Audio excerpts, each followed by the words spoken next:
Day 116. ಗುರು, ಈ ಹಾಳಾದ summer season start ಆಗಿದ್ದು ಎಲ್ಲರೂ ವೆಯ್ಟ್ ಲಾಸ್ ಫ್ಯಾಟ್ ಲಾಸ್ ಅಂತ ಹೇಳಿ ಎಲ್ಲ ಜಿಮ್ ತುಂಬಿ ಜನ ಜಾತ್ರೆ ಆಗ್ತಿದೆ ಗುರು. ನಿಜ ಹೇಳ್ತಿದ್ದೀನಿ ಗುರು, ವರ್ಕೌಟ್ ಮಾಡಕ್ ಮಷೀನ್ಸ್ ಇಕ್ವಿಪ್ಮೆಂಟ್ಸ್ ಎಂತದು ಸಿಗ್ತಿಲ್ಲ, ಆ ತರ ರಶ್ ಆಗಿದೆ ಜಿಮ್. ಇರ್ಲಿ, ನಾವಷ್ಟೇ ಫಿಟ್ ಆಗಿರ್ಬೇಕು ಅಂತ ಹೇಳಲ್ಲ, ಎಲ್ಲರೂ ಫಿಟ್ ಆಗಿರ್ಲಿ, ಒಳ್ಳೇದು. ನಿಜವಾಗ್ಲೂ ನನ್ನ ಫಿಸಿಕ್ ಮೇಲೆ ನನ್ನ ದೃಷ್ಟಿನೇ ತಾಗುತ್ತು ಅಂತೇಳಿ ನನಗೆ ಭಯ ಆಗ್ತಿತ್ತು ಗುರು.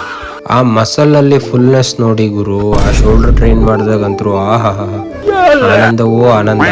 ನಾವಿನ್ಮೇಲಿಂದ ಏನಾದ್ರೂ ಸ್ವಲ್ಪ ಹೊಸ ಟ್ರೈ ಮಾಡೋಣ ಅಂತೇಳಿ, ಹೊಸದೇ ಅಂತ ಏನೂ ಅಲ್ಲ, ನಾನು ಮೊದಲು ಮಾಡಿದ್ದೀನಿ 90 days no sugar and 90 days ಅಲ್ಲಿ ಆಬ್ಸ್ ಟ್ರಾನ್ಸ್ಫಾರ್ಮೇಶನ್ ನ ಸ್ಟಾರ್ಟ್ ಮಾಡ್ಬೇಕು ಅಂತ ಹೇಳಿದೀನಿ. ಅಂಡ್ ಆದಷ್ಟು ಬೇಗ ಸ್ಟಾರ್ಟ್ ಮಾಡ್ತೀನಿ. ಅಂಡ್ ಇವತ್ತು ನಾನು ವರ್ಕೌಟ್ ಎಲ್ಲ ಮುಗಿಸ್ಕೊಂಡು ಬ್ರೇಕ್ಫಾಸ್ಟ್ ಮಾಡೋ ಆಫೀಸಿಗೆ ಬಂದ್ವಿ. ಕಾರಣಾಂತರಗಳಿಂದ ಇವತ್ತು ಆಟೋದಲ್ಲಿ ಬರ್ಬೇಕಾಯ್ತು. ಆಮೇಲೆ ಆಫೀಸಿಗೆ ಬಂದು ಎಲ್ಲ ಕೆಲಸ ಮುಗಿಸ್ಕೊಂಡು ಮನೆ ಕಡೆ ಹೋಗಿ ನನ್ನ ಡೈಲಿ ಸ್ಟೆಪ್ಸ್ ಕವರ್ ಮಾಡಿ ನನ್ನ ಡೇ ಎಂಡ್ ಮಾಡಿದೆ. ಇವತ್ತಿಗಿಷ್ಟೇ. Stay fit and focused. ಸಿಗುವ ನಾಳೆ.